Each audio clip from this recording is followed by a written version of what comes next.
Esse é o Dose Certa Podcast, o nosso espaço seguro para falar de saúde mental com informação e leveza na dose certa, do jeitinho que esse assunto merece. Eu sou Bruna Campos, médica psiquiatra. Seja bem-vinda, seja muito bem-vindo, e eu te convido a vir comigo e perder o medo do tratamento psiquiátrico de uma vez por todas. E no episódio de hoje, nós vamos falar sobre remédios psiquiátricos, os mitos e as dúvidas mais comuns. Vem, puxa uma cadeira. No episódio 2 desse podcast, a gente falou um pouco do porquê que é tão difícil procurar a ajuda de um psiquiatra. Se você perdeu esse episódio, quando você terminar de ouvir esse aqui, você vai lá e ouve o episódio anterior, porque foi um papo bem legal. E hoje a gente vai começar a desfazer alguns mal-entendidos que rolam por aí sobre o tratamento quando o assunto é remédio psiquiátrico. E eu queria começar trazendo o depoimento de uma seguidora. Então, eu acredito que eu sempre tive sintoma de ansiedade, mas eu não procurava saber a fundo, assim, né, me perceber, então eu acabava normalizando. Mas teve um episódio que eu lembro, assim, que ficou marcado, que eu tava num cursinho pré-vestibular em 2015, e era um período de muita pressão interna também, né, eu me cobrava muito. E aí eu tava na sala de aula, e eu lembro que meu coração ficou muito acelerado, eu comecei a suar com falta de ar, fiquei muito nervosa, assim, e aí eu fui pro corredor, comecei a chorar muito, e eu não tava entendendo, eu achei que eu estivesse passando mal. E aí depois que eu fui ver que isso foi uma crise de ansiedade que eu tive, né, e acho que foram meses, assim, depois eu comecei a procurar ajuda. Primeiro eu fui na psicóloga, e depois eu fui procurar um psiquiatra. Não foi tão simples assim, porque tem todo o preconceito, né? Eu mesma tinha, então eu não queria ir em psiquiatra, eu já estava com a ajuda da terapia, então eu relutei um pouco, mas fui, alguns meses depois também. Minha gente, não tem jeito. Quando o assunto é tratamento psiquiátrico, sempre tem medo, preocupação, as pessoas ficam apavoradas. E como a gente viu, né, no outro episódio, muito disso vem por conta da preocupação, do medo mesmo que as pessoas têm, né, dos efeitos ali dos remédios, né, e como eu falei, a gente vai dedicar aí esse episódio e o próximo também é um assunto tão extenso que eu resolvi separar em duas partes, para ficar bem explicadinho, né, dentro do possível. É claro que a gente não vai conseguir aprofundar aqui todas as questões, mas para a gente passar ali por um número razoável ali de pontos que eu acho importante, que eu achei importante trazer aqui para vocês. Eu separei em 2 justamente porque essa lista nunca conseguiria colocar isso, né, num episódio só. Enfim, essa lista é enorme, mas eu separei em 9 pontos, assim, pra gente falar, né? Hoje a gente vai falar dos 5 primeiros e no episódio seguinte, o episódio que vem, a gente vai dar continuidade a esse tema, né? E quais são os principais pontos que a gente vai falar hoje? 1. Se eu for no psiquiatra, necessariamente eu vou sair de lá com remédio. Esse é o primeiro ponto. E a gente vai entender um pouquinho melhor sobre.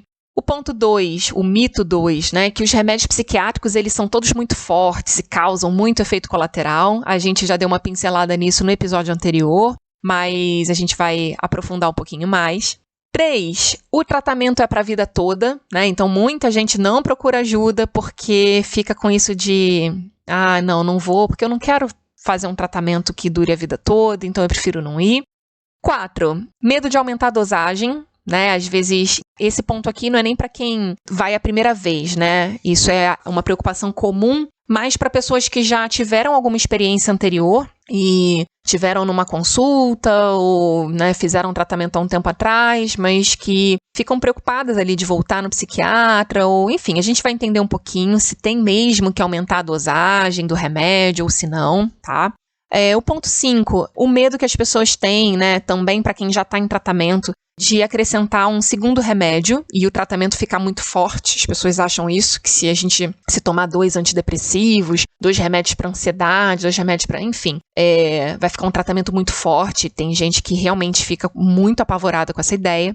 A ideia de que remédio psiquiátrico vicia, né, de que a pessoa vai ficar dependente. A ideia de que o remédio psiquiátrico vai trazer um efeito artificial na personalidade ou algo assim. A ideia de que eu só vou procurar ajuda depois de melhorar sozinho, né? Acho que não tá na hora ainda de tomar um remédio, de ir num psiquiatra tomar um remédio. Eu preciso melhorar sozinho antes. E o 9º item, que é uma preocupação que as pessoas têm, né? Ah, mas eu vou começar a tratar, mas e depois? Quando eu tirar esse remédio aí, eu não vou sentir tudo de novo, né? Então, esses são alguns pontos principais, né? Claro, como eu falei, a gente não vai conseguir esmiuçar todos eles, mas depois a gente pode até fazer um parte 3, parte 4, vamos ver quantas partes serão necessárias. Mas eu acho que esses pontos já vão ser bem úteis ali para muita gente, e na minha experiência são os pontos mais frequentes ali que as pessoas trazem, né, de dúvida em relação aos remédios, tá? Isso, tanto pessoas que estão procurando ajuda a primeira vez, como quem está em tratamento já, né? As pessoas que já venceram essa barreira do preconceito, mas ainda durante o tratamento tem alguma dificuldade, alguma resistência ali com a ideia dos remédios. No caso, se for o seu caso, né, de estar ouvindo isso aqui com o objetivo de ajudar alguém ali que você gosta, né, que você ama, que você quer bem, mas que a pessoa tem dificuldade ali em aceitar, a entender essas questões sobre o tratamento psiquiátrico. Então, vamos lá? Vamos ponto por ponto. Mito número 1. Se eu for numa consulta com um psiquiatra, ela ou ele vai passar um remédio forte. Gente, isso é algo que é muito comum. Não só necessariamente um remédio forte, né? Mas às vezes as pessoas têm ali uma preocupação até, inclusive, de tomar remédio. Ah, eu não quero tomar remédio. Eu não vou marcar com um psiquiatra, porque eu não gosto dessa ideia de tomar remédio. E vamos lá, vamos entender então, de uma vez por todas, que ir numa consulta, seja com um psiquiatra ou com qualquer outro médico, não significa que você vai sair de lá tomando remédio. Certo? Isso parece um pouco óbvio quando a gente pensa em outras especialidades, né? Então, às vezes você tá com alguma, né? Se você é mulher e aí você tá com algum desconforto na região íntima, e aí você fica na dúvida, você marca uma consulta com seu ginecologista, com a sua ginecologista, e você vai lá para ser avaliada, não é isso? E aí, depois dessa avaliação, o médico vai ver quais são as condutas necessárias, o que é preciso fazer. Nem sempre vai precisar de remédio. Isso também, com um ortopedista, você tá, com uma dor no ombro, ou incômodo no ombro, já tá persistindo ali um tempo, e aí você chega uma hora que você fica, cara, eu vou lá marcar um ortopedista para ver, vai que é alguma coisa grave, e aí você não marca a consulta já com uma certeza de que você vai sair de lá com um remédio prescrito. Às vezes, vai fazer um exame primeiro, para ver o que é, não é isso? Eu acho que você que está ouvindo aí já deve ter passado por alguma experiência, assim, de ter ido numa consulta, ter feito essa avaliação. E não necessariamente você saiu de lá com uma medicação, né, com um remédio para tomar. Por quê? Porque o remédio, ele vai ser prescrito, né, o médico vai receitar a medicação. Se tiver realmente necessidade, vai ser prescrita ali na dose adequada. Né? Isso é fácil da gente pensar ali para todas as outras especialidades. E por que é tão difícil as pessoas pensarem dessa maneira quando a gente está falando do tratamento psiquiátrico, né? Ou da consulta com o psiquiatra? Então, as pessoas elas evitam muitas vezes, postergam, né? Adiam muitas vezes essa avaliação. E aí vão deixar para procurar ajuda só lá quando não tem mais jeito, quando a pessoa já está com sintomas graves, quando na verdade ela poderia ter ido logo no começo para ser avaliada, receber alguma orientação. E qual que é a verdade, né? Assim, se isso é um mito, né? Bom, ir numa consulta com um psiquiatra significa necessariamente que você vai sair de lá com uma receita de remédio para tomar? Qual que é a verdade por trás desse mito? É que o papel do psiquiatra vai muito além de passar o remédio. Então, você pode ir na consulta se você está com algum sintoma. É claro, se você não estiver sentindo nada, não tem por que você ir em médico nenhum, né? Mas você pode ir na consulta e não estar com um quadro que precise de remédio. Só que o psiquiatra, ele é o melhor profissional que tem, né, para poder ouvir aquilo, avaliar aquele quadro e te orientar da melhor forma possível.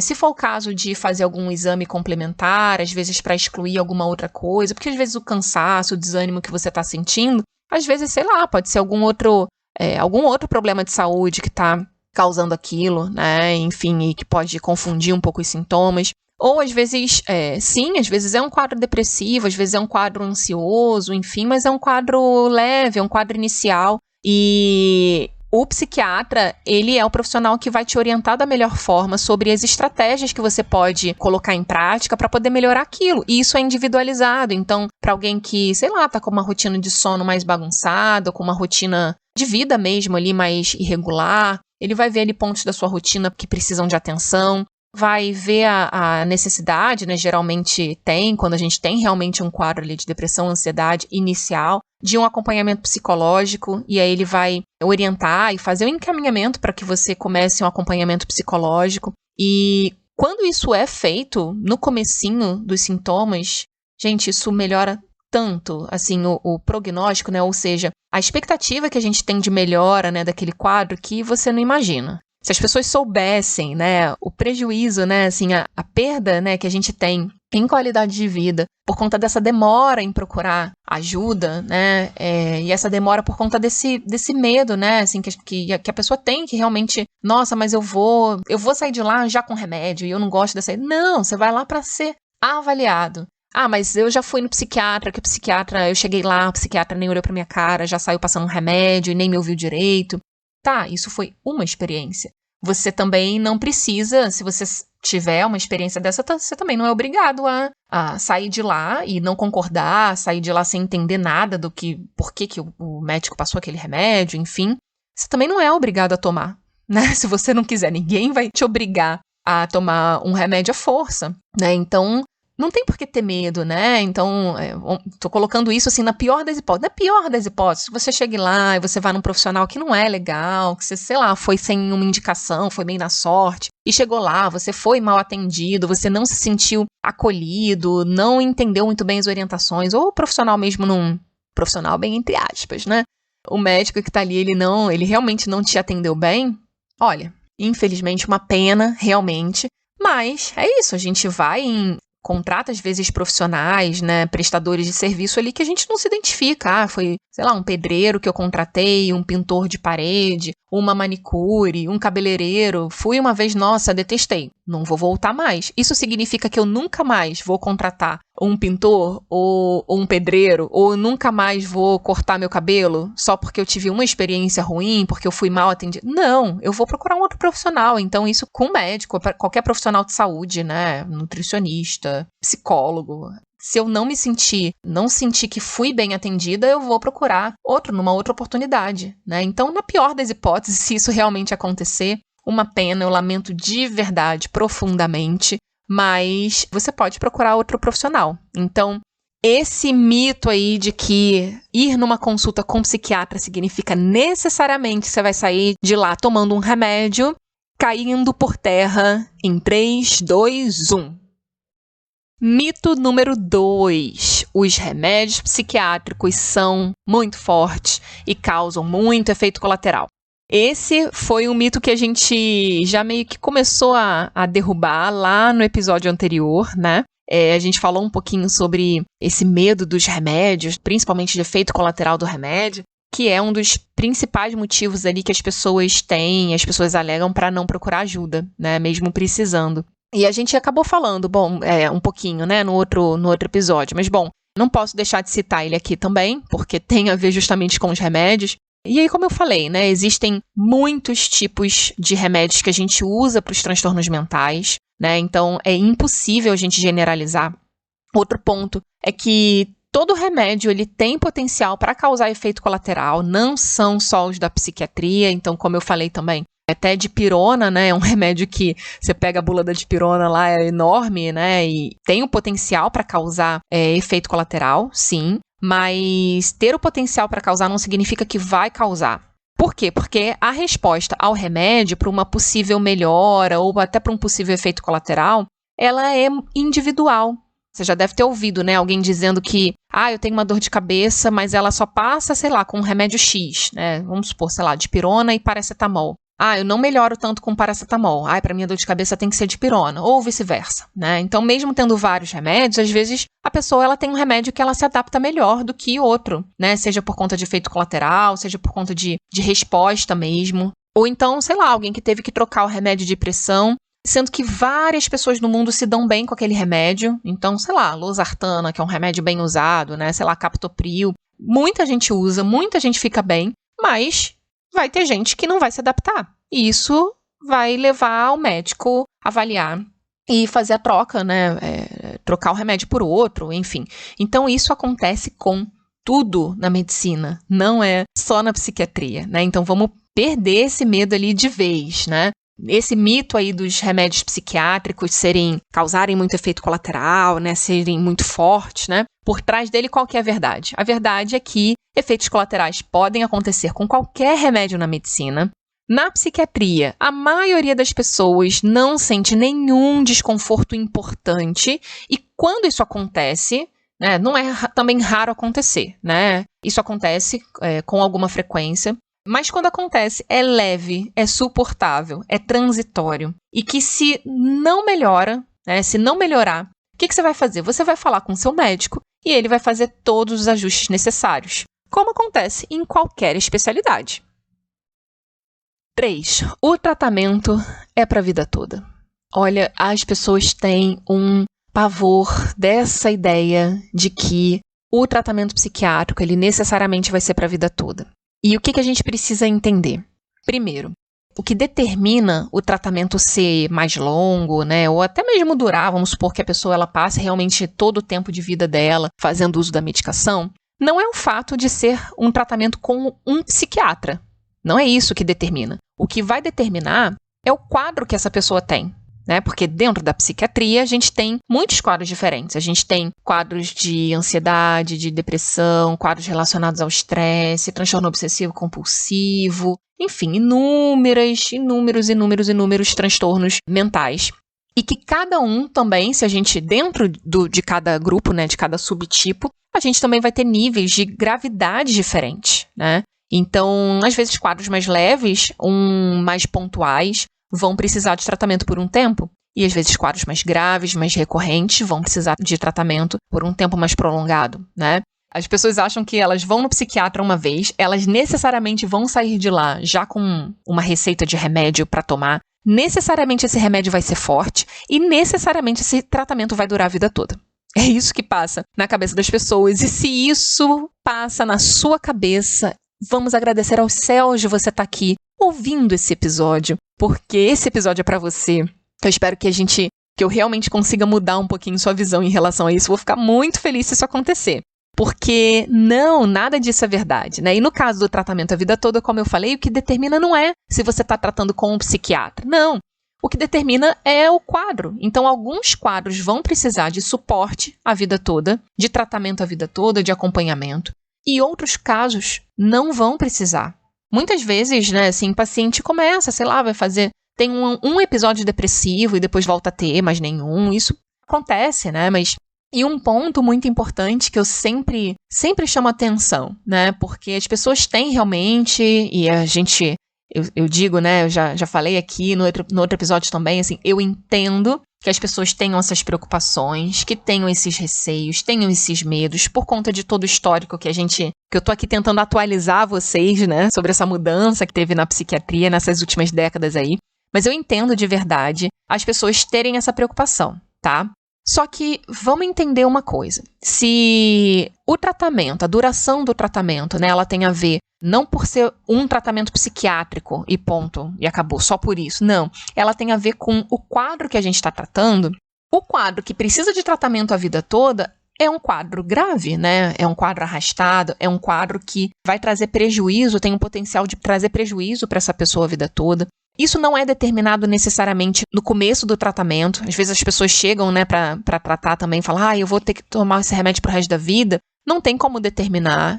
Às vezes a gente pode ter uma previsão, uma expectativa ali do prognóstico, mas, enfim, não tem como a gente dizer. Eu costumo de falar para os meus pacientes, né, assim, olha, a vida toda é muito tempo, né, para sempre é muito tempo. E aí pode ser que sim, pode ser que não, tem algumas variáveis que estão relacionadas a isso, né, mas assim, vamos pensar de uma forma geral. Se eu preciso de tratamento a vida toda é porque estou avaliando ali, junto com o meu médico, né, junto com a minha médica, que esses sintomas estão persistindo. E por isso, de tempos em tempos, na reavaliação, a gente vê que, ainda faz sentido essa medicação ser mantida, né, do tratamento como um todo ser mantido. Por quê? Porque quando boto na balança, os prejuízos e os benefícios, né, de manter o tratamento, né, os prejuízos e os benefícios de não tratar, né, essa balança pende ali, né, para essa melhora, né, para realmente o tratamento beneficiar muito, né, melhorar muito a qualidade de vida. Então, se esse é um medo que você tem, né, do tratamento, não, eu não quero procurar ajuda porque o tratamento vai ser para a vida toda, lembra que o tratamento vai ser para a vida toda se os sintomas estiverem presentes. E passar a vida toda com sintomas graves e sem qualidade de vida é muito pior, ou pelo menos deveria ser, né, visto como algo muito pior do que procurar ajuda e talvez precisar sim tomar um remédio, né? A gente vê isso, quem tem pressão alta, né, que tem diabetes, que tem algum problema de tireoide, por exemplo, tem hipotireoidismo. E aí o que essa pessoa tem que fazer? Ela tem que tomar ali o remedinho dela por tempo indeterminado. Isso não costuma ser um bicho de 7 cabeças para a grande maioria das pessoas. É chato, sem dúvida, tomar remédio todo dia, meu Deus, é um saco. Dependendo ali do tratamento, tem investimento também, né, assim, de consulta, de remédio, tem vários empecilhos ali que podem fazer a pessoa, não, eu não quero tomar meu remédio para pressão, não quero tomar o remédio para diabetes a vida toda, mas não pelo fato de simplesmente não querer tratar para a vida toda, né, como as pessoas olham para o tratamento psiquiátrico, né. Por quê? Porque a maioria das pessoas entende que o remédio para pressão, ele é para ser tomado ali todos os dias. Por quê? Mesmo no dia que a sua pressão tá boa, você toma ali direitinho, junto com mudanças no estilo de vida, claro, alimentação, exercício físico, enfim, vários outros fatores ali. Mas você vai tomar aquele remédio, porque se você não toma, o risco da sua pressão subir, mesmo que ela não suba naquele dia, né? Mas o risco dessa pressão subir e trazer algum prejuízo importante é enorme. E aí você tem um AVC, tem um infarto, tem, enfim, consequências graves ali, colocar sua vida em risco, quando aquilo poderia ser evitado. Quando a gente pensa no tratamento de longo prazo, que a gente chama, né, ou por tempo indeterminado, né, ou como as pessoas dizem, né, esse tratamento para a vida toda, se ele realmente for necessário, é porque colocando na balança, ele vai trazer muito mais benefício do que prejuízo. Se você tiver em acompanhamento direitinho, tiver com um médico legal, é isso, o tratamento é para ajudar a melhorar a sua qualidade de vida, não é para piorar. Agora vamos para o item 4, que não é bem um mito, mas é uma dúvida que é muito comum. E aí, como eu falei, né, geralmente de quem já está em tratamento, que é aquela dúvida que é de que tem mesmo que aumentar a dose? Ai, Bruna, tem que aumentar a dose desse remédio mesmo? Ai, mas já não tá bom? Ah, mas será que não vai ficar forte? E o que é importante a gente entender, né? Primeiro, de onde vem essa preocupação, né? As pessoas têm um medo de aumentar a dose do remédio porque, né, como a gente já entendeu, né, a gente está ali afundado ali nessa ideia de que o tratamento psiquiátrico, ele vai trazer um monte de efeito colateral, de que os remédios são fortes, de que o remédio prescrito ali, né, receitado por psiquiatra, é remédio de louco. Então tem todo esse estigma aí, né, que a gente já vem falando nos últimos episódios. E aí a pessoa ela fica com medo, ela já venceu a primeira barreira que foi procurar ajuda. Mas aí quando precisa fazer um aumento na dose, a pessoa fica com o pé atrás, fica com 2 pés atrás, 2 pés, as 2 mãos atrás, porque ela fica com medo, achando que vai ser forte demais. E o que eu sempre explico para os meus pacientes, né, que a gente trabalha, né, com uma ideia, um conceito, né, que a gente chama de janela terapêutica, tá? O que é a janela terapêutica? Não existe uma dose só, uma dose única que vai funcionar para todo mundo, para todas as pessoas. Não é só na psiquiatria, né? Não só nos remédios para depressão, para ansiedade, para transtorno bipolar, não. Em várias áreas da medicina, né? A gente não tem uma dose única. Algumas pessoas vão precisar de uma dose inicial, algumas outras pessoas vão precisar de uma dose um pouco maior. E janela terapêutica, né? Vamos supor que o médico passe ali um remédio para você, um remédio X. Esse remédio X, que você vai começar a tomar ali, sei lá, por uma depressão que você esteja apresentando, ou um quadro de ansiedade. Esse remédio X, a janela terapêutica desse remédio X, vamos supor que ele vá de 50 miligramas até 200 miligramas, tá? De 50 até 200 miligramas, toda dose ali é uma dose segura, tá? A janela terapêutica é a dose segura ali de dose que a medicação ela é indicada, ela foi desenvolvida, né? Então vão ter pessoas que com 50 miligramas pode ser que já apresente uma melhora total. Mas vão ter pessoas que vão melhorar mais ou menos ou que não vão responder tão bem. E aí o que vai ser feito? Vai ser feito um ajuste de dose para 100 miligramas, por exemplo, ou para 150, ou até para 200 miligramas. qualquer dose dentro dessa janela terapêutica vai ser uma dose segura, contanto que essa pessoa, se ela adaptou bem a esse remédio, né, se ela teve uma boa adaptação, se não teve efeito colateral ruim e ainda não melhorou totalmente dos sintomas, não tem por que não fazer esse ajuste. A gente faz para que, junto com as outras intervenções, né, além do remédio, a gente tenha uma melhora total dos sintomas. Ah, Bruna, entendi, tá, entendi. Mas será que essa dose terapêutica aí, essa janela terapêutica, ela é para todos os remédios? Porque você falou aí 50, 200 miligramas, o remédio que eu tomo é 20 miligramas. Sim, porque cada remédio vai ter uma janela terapêutica diferente, né? Então, isso eu falei da dose do remédio X. Vai ter o remédio Y, por exemplo, que a dose dele vai de 20 até 60 miligramas. Por quê? Porque é um outro remédio. Então, aquela pessoa que está tomando o remédio Y, pode ser que com 20 miligramas ela fique bem, pode ser que ela precise de 40, de 60.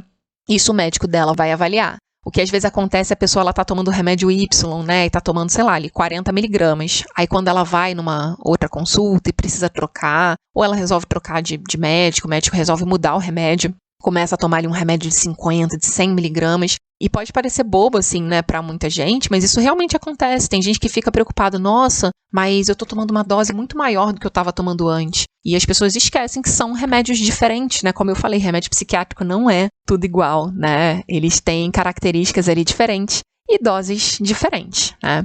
E por que eu trouxe isso como uma questão ali, né? Porque esse medo de aumentar a dose faz com que muita gente fique por muitos anos fazendo o tratamento sem uma melhora significativa, uma melhora total do quadro, simplesmente porque aquela dose não está adequada.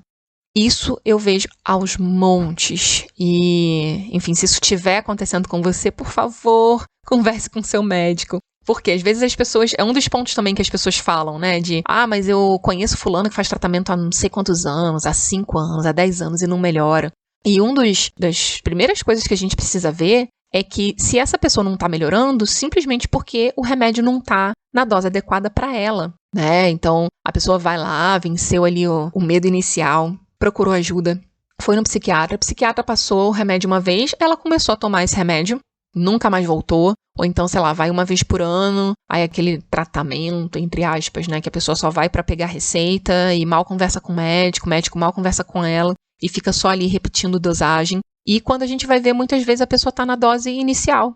Quantas vezes já aconteceu o paciente chegar para mim, paciente primeira vez, assim, me procura a primeira vez, fala, Bruna, porque eu vim, porque eu tô num tratamento e esse tratamento já faço, sei lá, há 2 anos, há 3 anos, há 5 anos, já aconteceu, 8 anos, eu estou fazendo tratamento há 8 anos, melhorei sim, mas não melhorei totalmente. E aí, sei lá, resolvi trocar de médico, porque, gostei de você, aí me indicaram, e aí eu queria ver o que a gente pode fazer, o que você acha de a gente trocar o remédio.